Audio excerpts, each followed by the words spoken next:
thank you for, the invitation. And I know that initially a lot of these went out last year during the height of COVID, when it was just really difficult for people to shadow, and especially people who are interested in healthcare.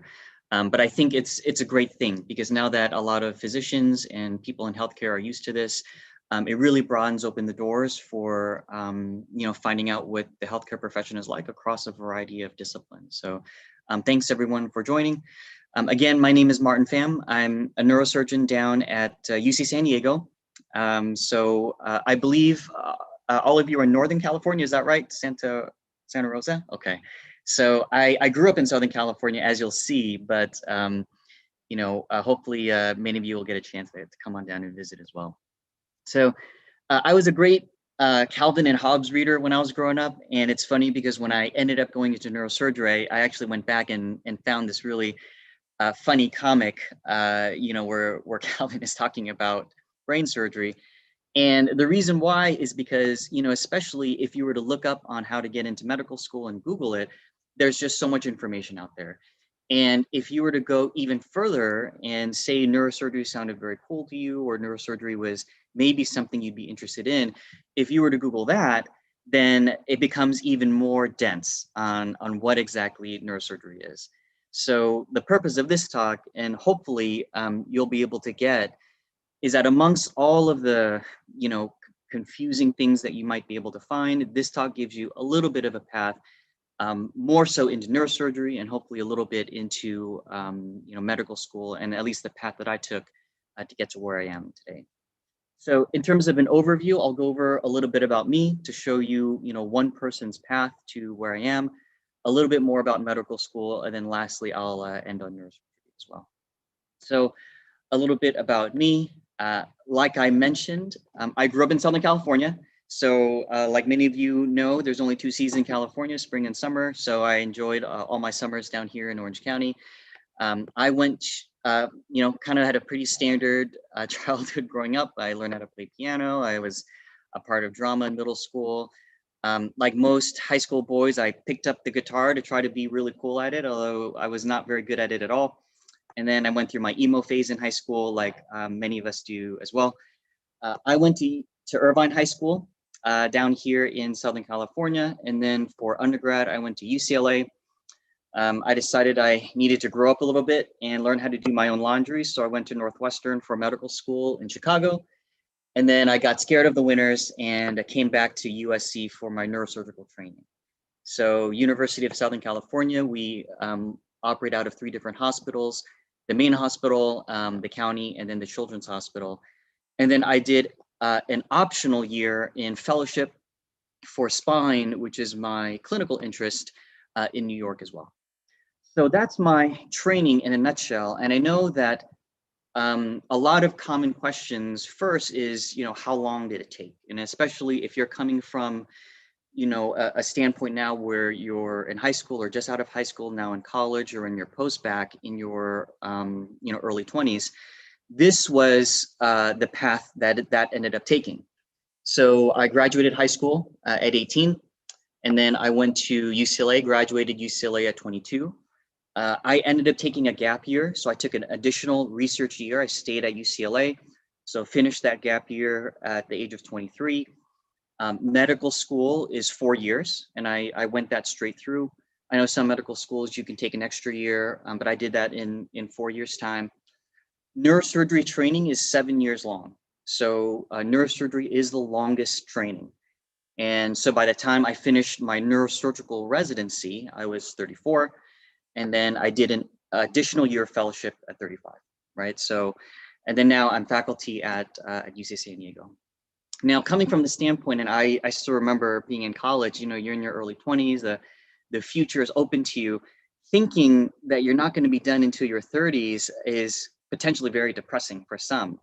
But I'll tell you that this is me as a pre-med, 19, and then this is me as a neurosurgeon at 35, right? So the time passes by anyway. And if you ended up going into medicine, or if you or your friends go into business or become an attorney, or do something completely different, run your own restaurant or something, the time passes by anyway, right? And becoming a neurosurgeon is just a path of time, and there's no finish line necessarily. So that's about me, right? So it kind of gives you at least a little bit of my path into where I am. Now, a little bit about medical school. Common questions that I get in terms of medical school are things like, do I have any advice for a pre-med applying to medical school? Should I take a gap year? What extracurricular activity should I do? What GPA and MCAT score are good enough? Do I need to have research? Volunteering is good. Is it a good or bad thing to go straight through? Are you a non-traditional applicant? And so on. Now, I'll tell you that as a caveat, right? Right now, as a neurosurgeon, I'm down at the bottom. So I have a lot of great advice for people who are in residency and are looking for a job, or people who are in medical school and want to train as a neurosurgeon. Now, if you're coming from a high school standpoint or a college pre-med standpoint, then the difference between you and me right now is about 15 years. So I would say that for any up-to-date advice about quote unquote getting into medical school, the best people that you can ask are the current applicants, current medical students, your counselors, workshops, because they have the most up-to-date kind of boots on the ground information to maximize your chances of getting into medical school, right? So I would definitely tell you and advise you on that, because anything I tell you now is going to be too vague to be purposeful for you. That being said, things I can tell you is within medical school itself, once all of you get there, for those who want to go, one of the fun things is choosing your specialties, right? So when you first step into medical school, there's this excitement in trying to pick whatever you want to do. And this was a really common graphic when I was in there, because you step into medical school and it's like, wow, I could be anything. I could be a pediatrician, I could be an orthopedic surgeon, I could be a radiologist. And how do you know? And this was sort of a funny diagram to figure out what kind of physician you're going to be. A common question I get is, how did I pick neurosurgery, right? Did I go in knowing? I went to medical school thinking that I would be a pediatrician, right? My pediatrician was the only doctor I ever knew. No one in my family is in medicine. And so I stepped into Northwestern thinking I would be a pediatrician. And it wasn't until several weeks and months into that first year that I realized that I actually liked something else. And so for me, why did I choose neurosurgery? And it's essentially for three main reasons. The first is the nervous system. The second is surgery.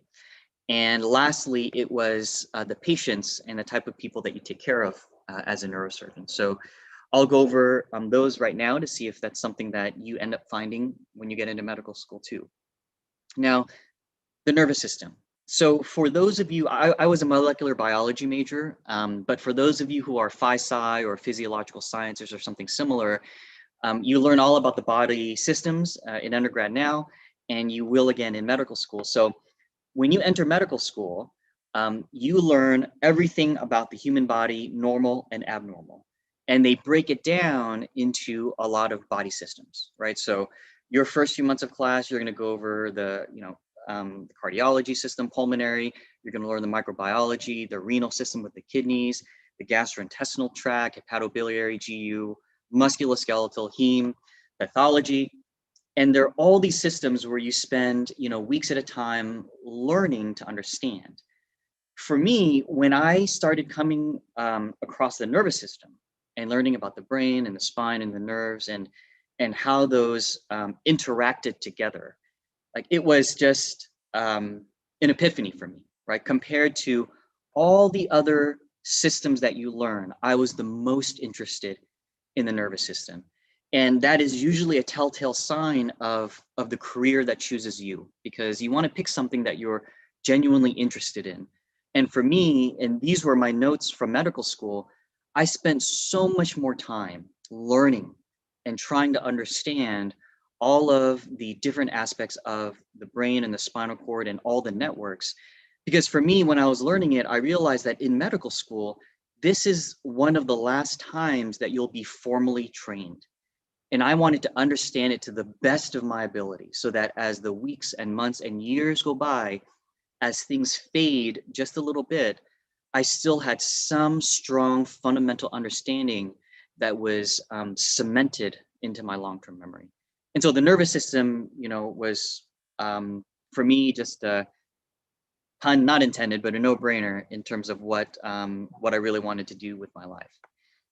The next reason for why neurosurgery is surgery, right? So when you go to medical school, one of the biggest branch points to decide on what you want to do with your life is whether you're going to become a medical doctor, where you spend a lot of time, understanding the medicine of medicine, or a surgical doctor, right, where things are anatomic and you're solving gross anatomical problems that require procedures or surgery. And for me, again, I had never known any surgeons in my life. But within that first year, when people were talking about, I really want to be a surgeon for this or that, I realized that for me, being a surgeon made sense. And that's because I grew up enjoying to do things with my hands, right? So this is me in kindergarten. I built this ridiculously tall Abraham Lincoln. When I was in high school and college, we would take apart our cars and, put them back together and do all these. I derived a lot of enjoyment in working with my hands. And, for me, when I found out that surgery is working with your hands and doing good things in medicine, it also totally made sense to me. I shoot a lot of pool, which is also a very technical manual task. Nowadays, I've gone into woodworking, right, which is where you use a lot of tools and use your hands. And so it's a very natural affinity for me to have picked surgery. And this is also a very personal decision. I have a lot of friends who could care less about working with their hands, even if they're very good. Some of them are musicians, right? Wonderful violinists, but they could care less, right? They would rather focus on the intellectual, cognitive aspect of medicine. That's totally fine. Medical school is there for you to decide what you want to do with your life. And for me, working with my hands on a daily basis was something that I derived a lot of enjoyment in. And thankfully, there was a field that fit me with it. Now, this is a picture of me from 2006, and I was out at a Guppy's Tea House, and there's this wonderful brick toast, and so I'm cutting this brick toast, and someone took a picture of me, and then one of the scrub nurses sent this picture and took a picture of me when I was in the operating room 10 years later. And I sent this to my mom. I'm like, oh, Mom, isn't this funny because, of what I'm doing? And she actually texted back, son, I knew your brick toast cutting skills would get you somewhere someday. And again, it's sort of just one of those self-fulfilling things where I just really liked working with my hands. Lastly, patients, right? So the types of patients that neurosurgeons see can be very sick. Because the thing is when you need, and by the time you need a neurosurgeon, you have or have been told that you have something pretty bad, right? You've been told that you have a brain tumor or brain cancer, you have an aneurysm that's ruptured, you've had a massive stroke or just bleeding from trauma, you fractured your spinal cord injury, you've been told you have spine cancer, you have a movement disorder where you have a tremor and you just can't do anything in daily life because you're tremoring so much. You have epilepsy and seizures that no matter what medicines you take, you continue to have them. Or, an even worse scenario, you've been told that your kid needs neurosurgery. So all of these situations, for the most part, are times in your or your family's lives that will be the worst time that you may have ever encountered. And the thing is when I was in medical school, this was when I found during my third year clinical rotations where up until I rotated in the hospital, like I said, I really like the nervous system. I really like surgery. But when I started rotating, my mentor, who was a neurosurgeon there, and I would see him walk by every ICU room and go in and talk with the patients and talk with the families and be able to offer them something and help shepherd them through in each and every single room, the worst time in their lives. I thought that was an incredibly special thing. It can definitely take a toll, both emotionally and, from from just a professional standpoint, to be there with families. And this is why a lot of people may not pick neurosurgery, because it is serious or it is severe a lot of the time. But for me, it was such a special thing to be a part of these people's lives in such a important way, whether you're able to offer them something or not. And I'll tell you that this is a picture of me from residency. I was a PGY2 second year resident. I am, gosh, 28 in this photo. This is a picture of a man, the first person whose life I saved. He had come through the ER, he'd been in a trauma, he had bleeding within the brain. As a second year resident, at least at USC, we're trained to do operations independently at that time. So I saw him in the emergency room. I made the decision to bring him up to the operating room. I spoke with the anesthesiologist. At that time, I had already been trained up to open the skin, open the skull, expose the brain, stop the bleeding, close everything up safely again, and then end. And I did this by myself. He went to the ICU, he woke up, and then he went directly to rehab, right? So I essentially didn't see him again until about 2 months later. He showed up in clinic. So this is the neurosurgery clinic. And he was holding a piece of paper in his hand where he's like, can I please meet Dr. Martin Pham? The nurses at the rehab center told me that he saved my life. And this is him, completely recovered.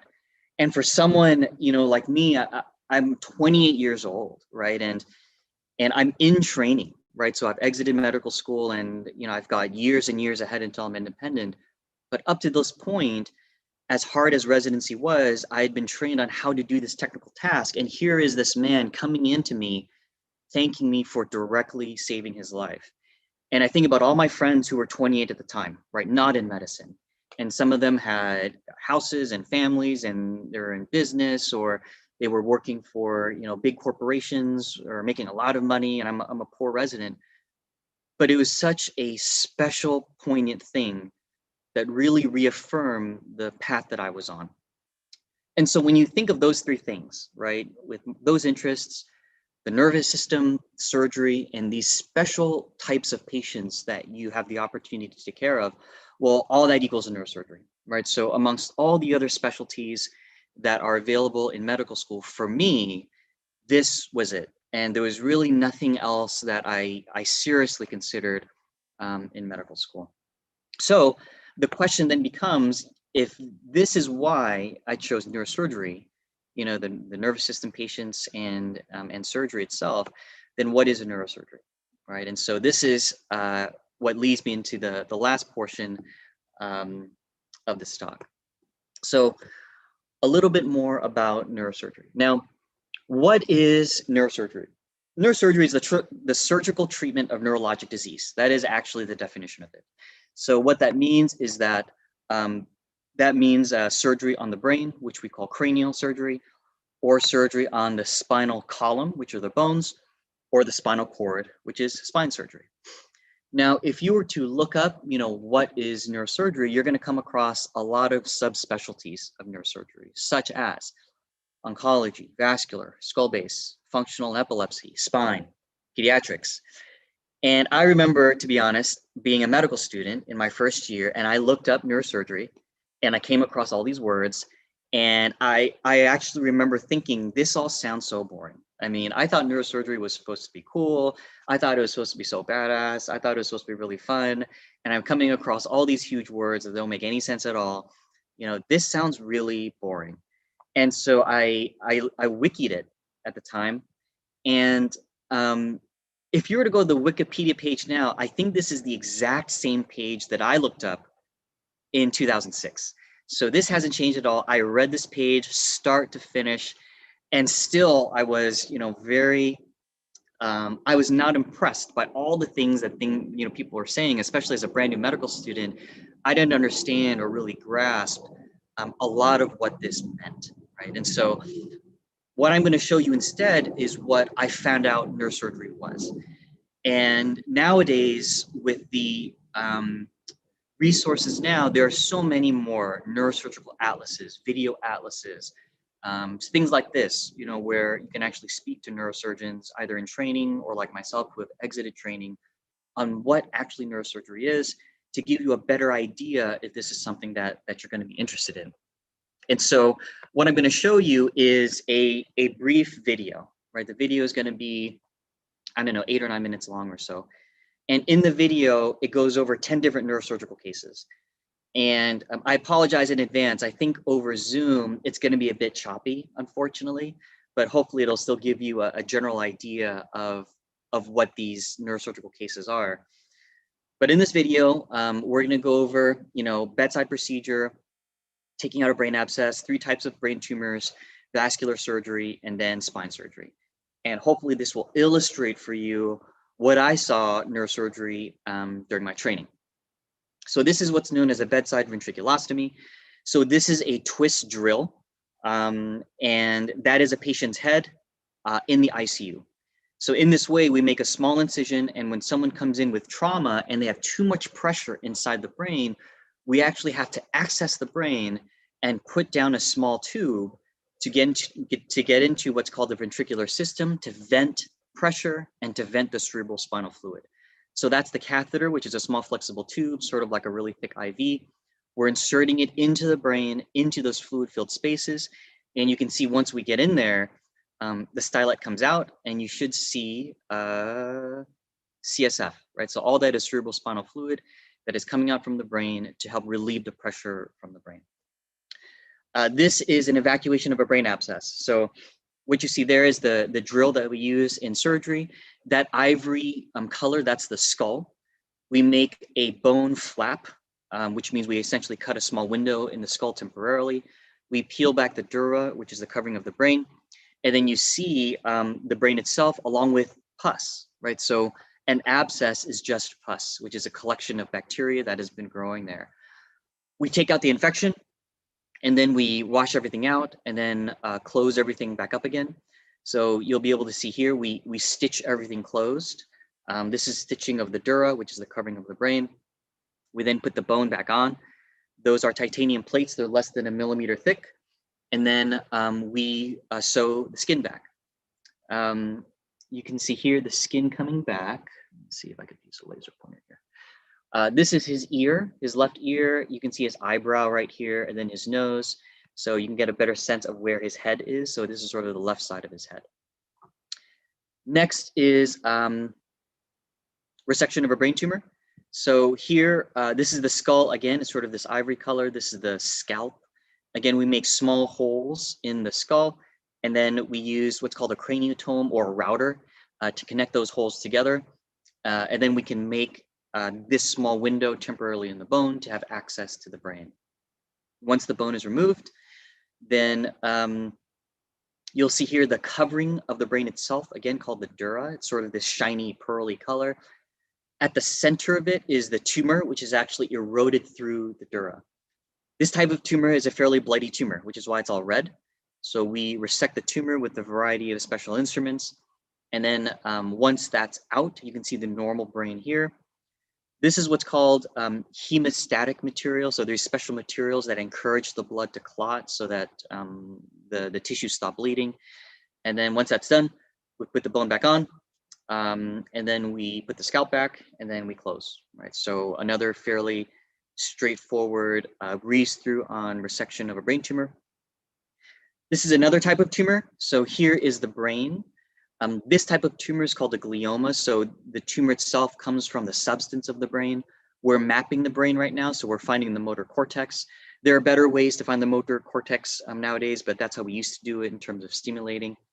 This is creating the window. The tumor is actually just underneath this very thin, thinned out layer of normal brain.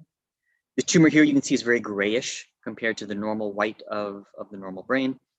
Once the tumor comes out, then again, actually here's the dissection of that plane.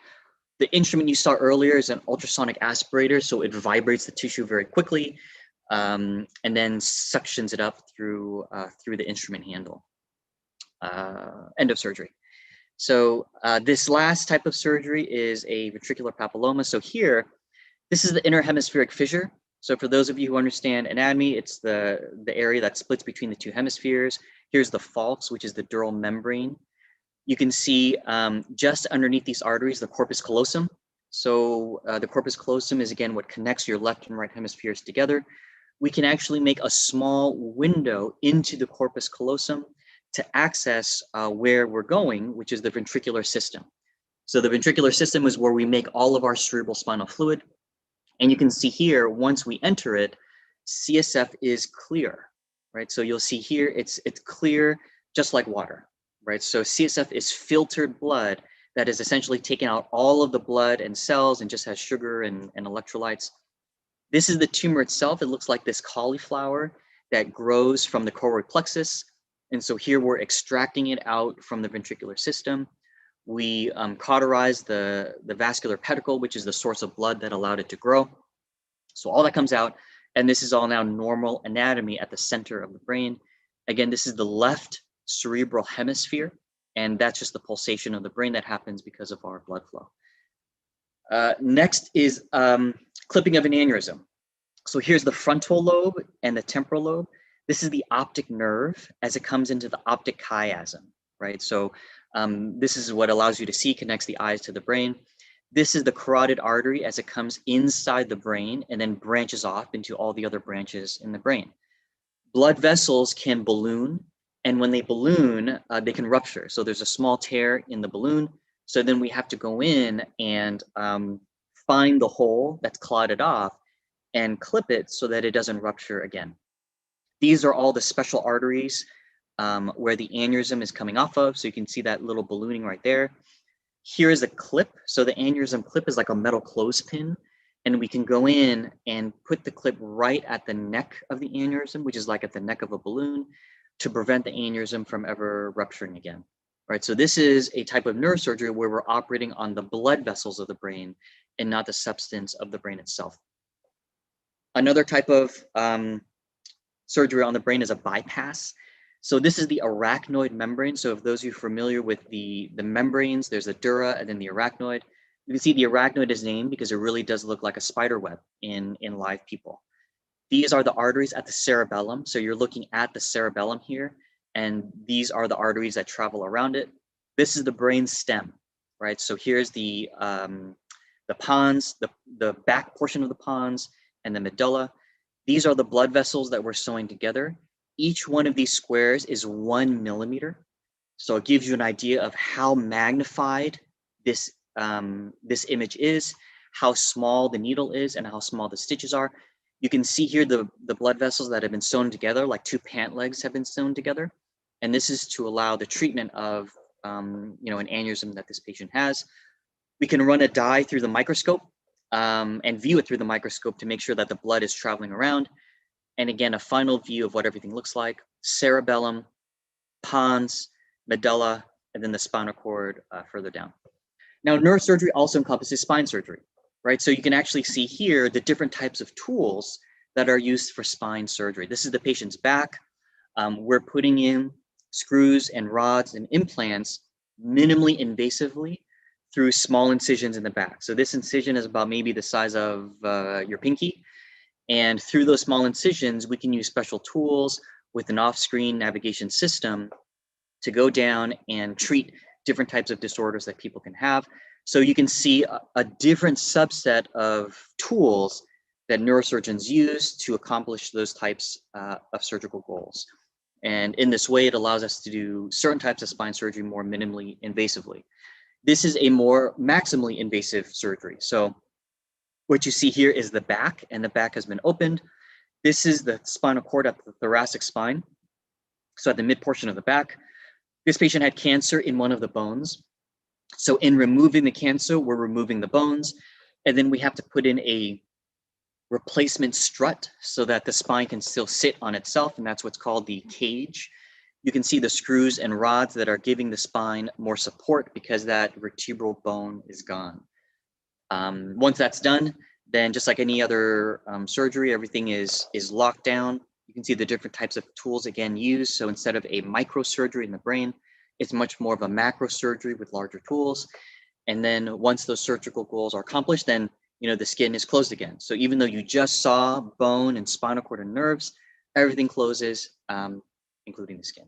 So a whirlwind through 9 different types of varieties of neurosurgery. Now, when it comes down to it, although what you saw was a video illustration of the different types of surgeries, what you're going to see now are all the schematics, right? So this is what neurosurgery is. All the things you just saw required the understanding of everything that you're going to see, right? So this is access to the inner hemispheric space. This is the cingulate gyrus here. Here's the corpus callosum. Here are the pericallosal arteries that you have to enter through. Once you enter through that surgical corridor, right, here's the ventricular system. Here's the choroid plexus. These are the different avenues of surgical entry to the ventricular system if you're getting there. This is how you position the patient. This shave is a bit of an old school shave. We don't give people stupid haircuts like this anymore, but this is an example of how to access that area. Another schematic of all the things here, right? So ventricular system, you have the fornix here, you have the blood vessels, you have the optic nerves, you have the ACAs. This is a back view of the brain. So here's the cerebellum, right? These are tonsils covering the pons and medulla that you saw earlier. This is the skull and clipping of that aneurysm, right? So it's not just putting a clip down, but it's understanding how to make the window into the skull. This is the skull base, sella turcica, the optic nerves come in here, carotid comes in here. This is the carotid coming on up, right? Here's the aneurysm, optic nerve, optic chiasm. This is the third nerve, ocular motor nerve. And here are examples of brain surgeries that I did during training. So you can see a brain tumor here that was successfully resected. This was someone who was 26 coming in with terrible headaches. Also a tumor we were able to remove. This is a 33-year-old drummer who came in because he just couldn't play the drums anymore. He couldn't read the music because of the way the tumor was pushing on a lot of his visual centers and language centers. Now, like I mentioned earlier, neurosurgery also involves the spine. So here are schematics on a minimally invasive surgery or a maximally invasive surgery. So in doing this, this is a schematic of a tumor that happens at the cervical spine, in which case you have to be able to take out the tumor, sacrifice the nerve roots, and then reconstruct this area. Another schematic where it's not just the spine, but in working around the bones and nerves and spinal cord, you have to understand where the ribs are and the heart and the aorta and all the other parts of the chest cavity and the perispinal anatomy that you're navigating around. Also cases I did in spine, right? So here's a scoliosis on the left that we straightened and corrected. Another scoliosis on the left that we straightened and corrected. Each one of those screws is probably the size of your, ring finger or middle finger. Again, someone coming in who she's pitched over, she's actually 42. She looks like an old lady, like she's leaning on a cart because of her deformity that we were able to straighten out. Someone coming in, this is actually a 28-year-old with Marfan syndrome, master's student, right? So she has a terrible deformity. Her lungs are collapsed. She can't even breathe. Coming in to correct that deformity. And in doing so, she actually gained 6 inches in height, but also more importantly, gained volume for her lungs so that she could actually breathe and continue her studies. Another example of a spine cancer overtaking the bones here. So we're reconstructing the spine to take out that type of cancer. You can see the strut graft, right, replacement of the bones, and then the final recon product. So a whirlwind through neurosurgery, right? So when you look up neurosurgery now and you see the definition, which is, again, I'm putting it up here for you, the surgical treatment of neurologic disease of both the brain and cranial surgery and the spinal column and spinal cord and spine surgery, this is what it is, right? So, and you can probably understand now why it takes so long and why it is 7 years, because when you train to be a neurosurgeon, there's a lot to know. And, if I had a neurosurgeon, I would also want him to be familiar and comfortable and have been trained well. In terms of the shadowing program, so, UC San Diego is still, their shadowing program is still suspended. But last year I did record a few videos. So for those of you who haven't been able to shadow, this is what it looks like, at least at UC San Diego. So this is our hospital, our Jacobs Medical Center. The surgical suite is on the 2nd floor. So if you were shadowing me, you'd be walking up with me along these steps. And then these are the double doors that actually walk into the operating room itself. And we have a total of 26 operating rooms. So in any given day, there's a variety of surgeons that are in all those operating rooms doing a variety of cases. As you'll see when you get into medical school and end up scrubbing your cases, anything blue means it's sterile. So don't touch anything blue. But you can see my residents here setting up the case for this spine surgery. And this is putting on loops. And so for different types of neurosurgeries, you can wear magnifying loops and a headlight as well. This is a spinal robotics case. So the technologies we have nowadays allow us to plan for certain types of implants and to go over those plans on our spinal robotics platform. There are three-dimensional recons that go over essentially every part where the implant and screws are being implanted in this particular case. These are all the tools. So with spine surgery, it's much more of a macro surgery. So you can see a variety of different types of tools that allow us to accomplish all of our goals. It looks almost like a hardware store because it kind of is in a way. And then this is just the end of the surgery. So that's my resident. He's just closing up as I get ready to dictate my case. I do wear lunch lady hats. I used to wear the cool scrub caps because they do look cool and they look a lot cooler on on TV. But it gives me this hat head hair, so I ended up just moving on with lunch lady hats. So, gosh, if this is all of neurosurgery, then this talk is here, right? So we've gone over barely half an hour, 40 minutes of everything neurosurgery that I could put into you to give you the broadest illustration of all the different types and all the different arenas of neurosurgery that can be, from the types of surgeries to what it looks like, in the operating room, to my pathway into it. I will say, like I mentioned earlier, it is 7 years time, which is a long time. And I'll tell you what 7 years looks like. I have a half brother. And when I started training, I was a PGY1, postgraduate year 1, and he was 9. When I finished training as a PGY7, this is him at age 15. So 7 years is a long, long time. And especially for many of you, if you're going straight through or if you're going non-traditional, this goes across your late 20s to 30s, or if you took some time off with a different career, then it's going to be in your early to mid 30s. But again, like I mentioned earlier on in the talk, the time passes by anyway, right? So this is me as a med student, right? I just graduated, I'm 27. And again, this is me as a neurosurgeon, right? So regardless of what field you pick, if you like neurosurgery or if you like something else that takes a long time, the time passes by anyway. So you might as well pick something that you care a lot about and that you're passionate about. I think that's it. So if, I think we still have some time for questions, or if people chatted in the box or want to say something. But again, I think these types of venues are phenomenal. The reason why I started my Instagram, years ago, was to provide some type of illustration on what it is to be a neurosurgeon. And if you ever want to know, if you look on my Twitter, it's mostly professional stuff. So you'll see a bunch of operations. If you go to my, IG account, it's more of the stories that I experienced across, college all the way up to my last year of residency and into attendinghood. And you can kind of jump around and see all the, nitty gritty that I went through. But, hopefully you'll get an idea of what neurosurgery is. And if any of you have any questions at all, please feel free to reach out. You can send me a message or email me, and I'm always happy to chat or answer any particular questions you have. So thanks again. And let me open up the chat box. I think we have a couple questions if you would like me to read them for you.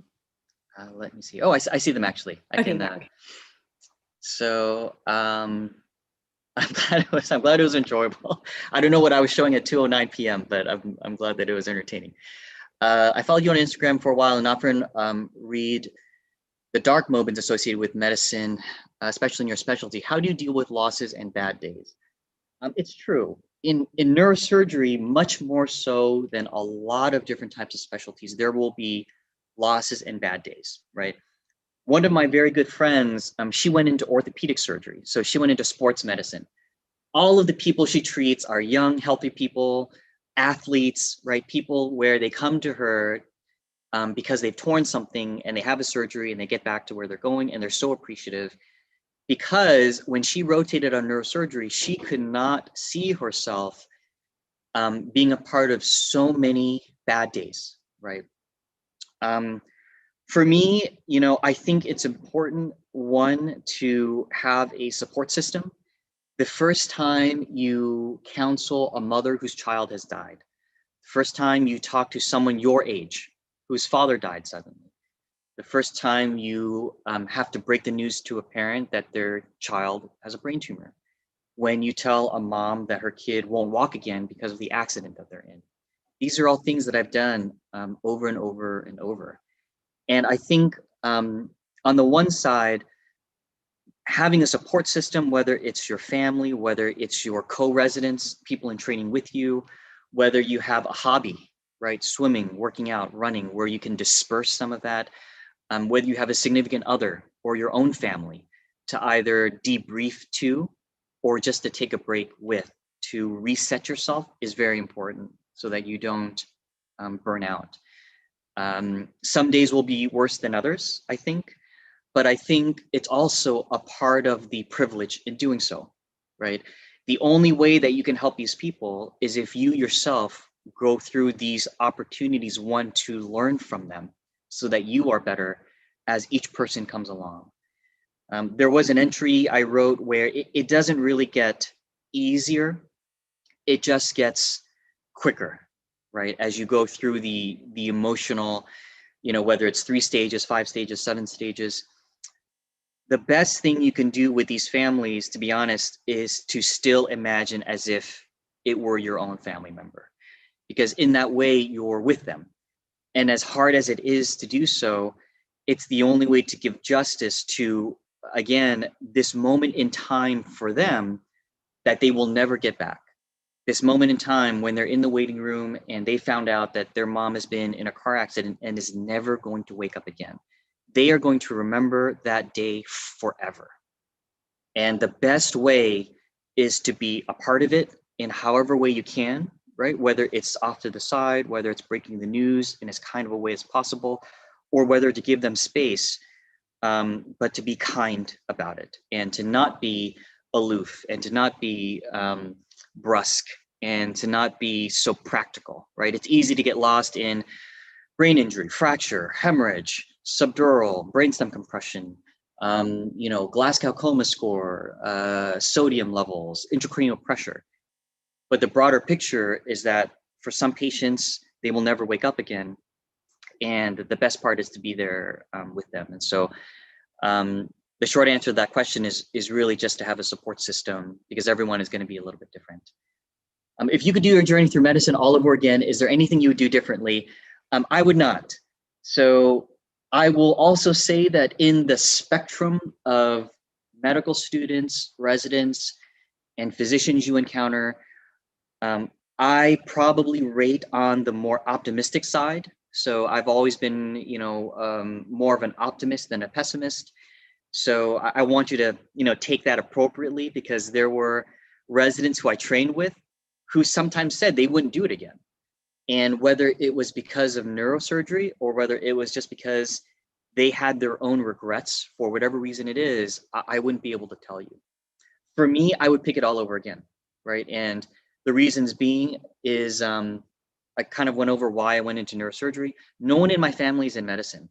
I took out financial aid for college, right? So when I went to UCLA, I took out financial aid. When I went to medical school, all of that was in loans.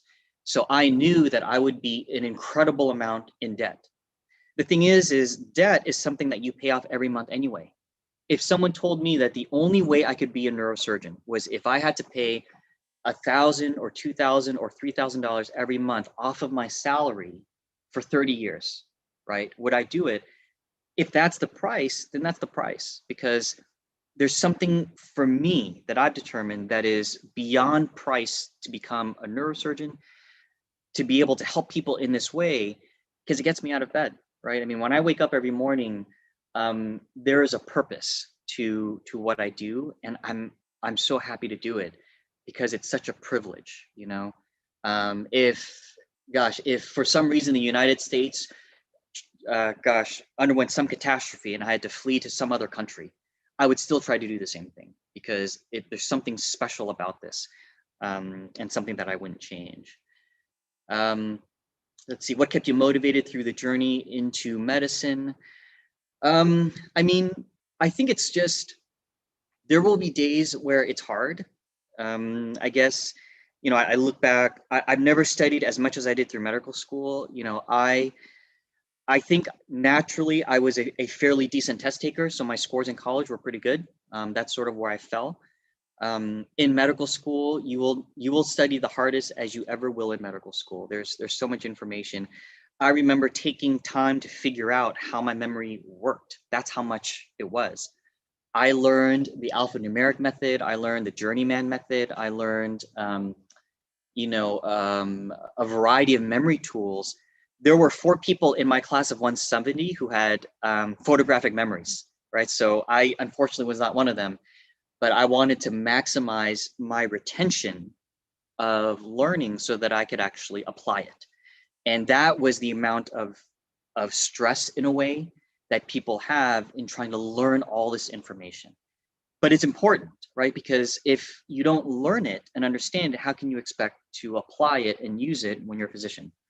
That being said, the motivation was because that is the way, right? My viewpoint is you can bend the rules somewhat in terms of how you get to your goal. But for me, to become a physician, you have to do well in medical school. To do well in medical school, that means I do have to study.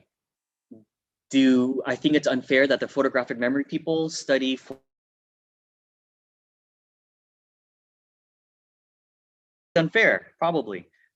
Do I study less than some other medical students who don't have as good of a memory as I do? That's probably also unfair. At the end of the day, everyone is on their own journey. And if the journey is to graduate medical school and to become a physician, that is the only way. And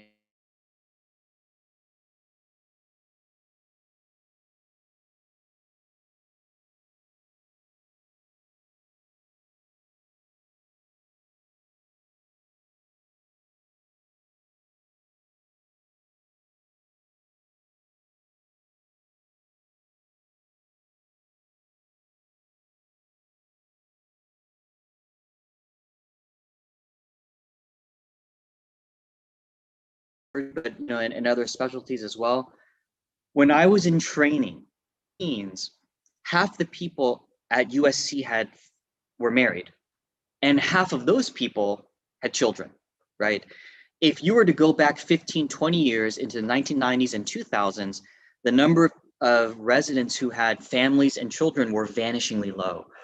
Nowadays, there has been a significant shift to prioritizing work-life balance, mental health, and well-being, right? You know, I'll tell you that, does that mean that things are not busy? No. As a neurosurgery resident, you're still going to work harder than everyone else in the hospital. And whether this is 70-hour weeks, 80-hour weeks, 88-hour weeks, which is 2 full-time jobs, 4 months at a time. But there is a much greater understanding and appreciation for work-life balance. And I'll say that, as an attending, you can do whatever you want, and nearly everyone has families now. But in medical school and as a resident, it's definitely doable. And so I would say, don't plan your life around your career. Let your life happen.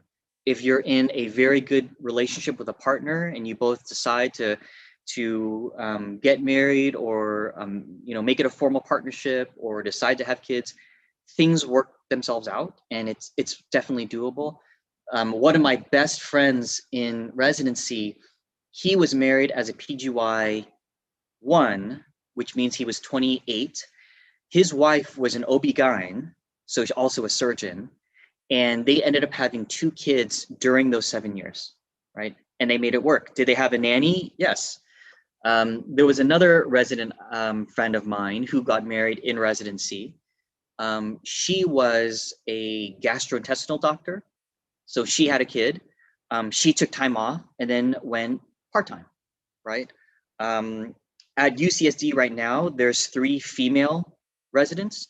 So, you know, that is also taken into account. So you know, the examples I give are men, but if you're a woman in neurosurgery, everyone has their own timeline and life priorities. And if you enter into a good and reasonable residency, like most of them are, then people work around your personal life. Okay. Let me see, I still have got a few minutes. Any tip for studying large information-based materials or hands-on study like surgery?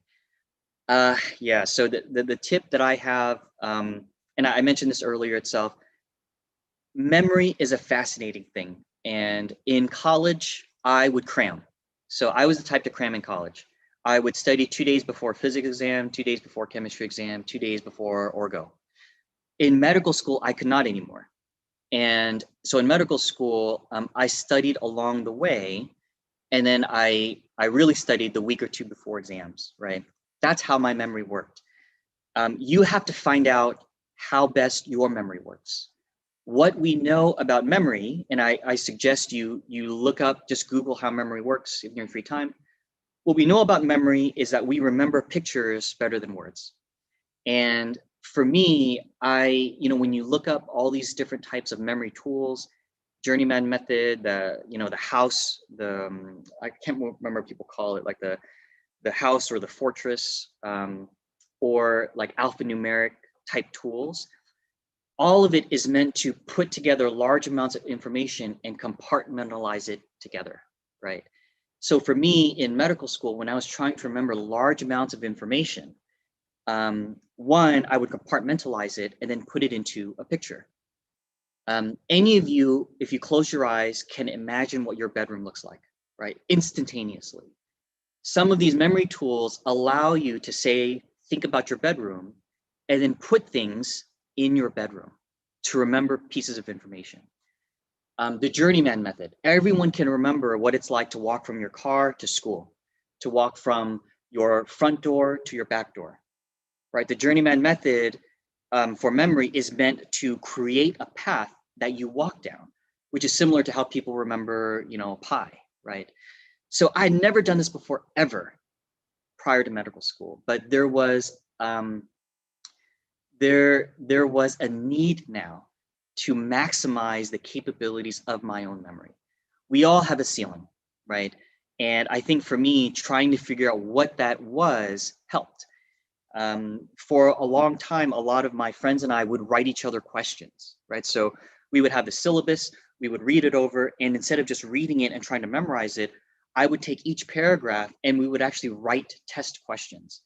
And in writing test questions, it forces us to understand, one, how can you turn this piece of information into a question? And two, it makes you active, right? So for example, if I had to ask you now, what are the 7 types of subspecialties of neurosurgery, you'd have to think back, oh shit, what was that slide, right? If I were to turn this PowerPoint into a test, I would go over and be like, all right, what are the 7 types of neurosurgery? Where is the optic nerve in relation to the artery? What surgical corridor is it caused when you access the corpus callosum? How old was Martin Pham when he went to high school? What college did Martin Pham go to, right? So in medical school, we would go through the syllabus and just make questions like that and then we would actually send it to each other. And it creates this active participation in the information, because if I didn't do that, I would just fall asleep and then I wouldn't learn anything. So again, the long answer and the short answer to that is it's a lot of trial and error. And in a way, now is the time to do it so that you can prepare for your MCAT and all your tests, and also in preparation for medical school. Until how old can you stay being a neurosurgeon? I just wonder if it's too late for me to aim for it if the age matters. Age does not matter. So whether you've entered another career, it's all up to you. You know, the chairmen in the country who are practicing right now are in their early 70s. There are some people who are technically good, right? If you imagine a musician, right? If you look at a pianist or a violinist, there are some who are exceptionally good even when they get older, as long as they don't have a tremor, as long as they don't get Parkinson's. Some of these people have the muscle memory that is very good, and some of them end up, still doing what they do. So, very rarely do neurosurgeons retire right at 60, right at 65, because the type of person to become a neurosurgeon is someone who cares about what they do, and they're not just trying to reach a retirement age. So I would say that for your career, if you like what you do, plan to practice all the way until you're in your late 60s. There's a surgeon right now at UCSD. He's in his mid 60s. He's been saying that he's going to retire for the past 3 years, and he's still practicing. One, because he loves doing it. Two, because he's exceptionally good at it. He's developed 3 different surgical approaches for neurosurgery nationally. And so, age is not a downside to it. It's only what you are willing to go through, right? For folks who are MD, PhD, that means they go through medical school, they spend 8 years, they enter residency at 32, they exit residency at 38 when they become an independent surgeon, right? Whether you've had another career, whether you exit independent, neurosurgery practice in your 40s, it's a personal decision. And there is no age limit. When I interviewed neurosurgical trainee applicants just this cycle, there were several who are already in their late 30s. Some of them took another life path and then went to medical school in their mid 30s. Some of them were international, right? They were fully trained surgeons in India or in the Middle East, emigrated here, went to medical school again because they want to be a surgeon. And now they are willing to work 80-hour weeks under people 10 years younger than themselves to have the opportunity to do what is their life's calling. So there is no age limit whatsoever. I'm going to respect all of your time. I don't want to keep you past the hour mark, but I guess the last few questions, what have you appreciated most about the students who have shadowed you? Did you ever gain research experience before med school? Research experience before med school, you do not have to have. If you have it, that's great. If you don't, med schools understand that not every college has access to labs or mentors. So what's more important is the experiences you do and that you do it longitudinally, right? So volunteer for a year or two, volunteer, go to the soup kitchen for a long time, do your mobile clinic, shadow your physician. It's the length of time that shows commitment that matters much more. I didn't have research. That was a long time ago. People now, not all of them have research as well. So I wouldn't stress too much about publications or being involved in a lab, although it's helpful to show the experience. You just don't have to be published. And the last question I'll take, what have you appreciated most about the students who have shadowed you? I mean, I guess that's a question I've never thought about before. Most of the students who shadowed me, I mean, they're nice. I expect they're all like you. They're people who are really genuinely interested in learning about it. And the people who shadow me, if you choose to shadow a neurosurgeon, you're very self-selecting, right? You've already looked at, you're not just shadowing a doctor for the sake of getting a letter of rec. You've looked for something interesting. Either you're interested in neurosurgery, either you've had neurosurgery or someone in your family has had it, whether someone told you about this great shadowing opportunity.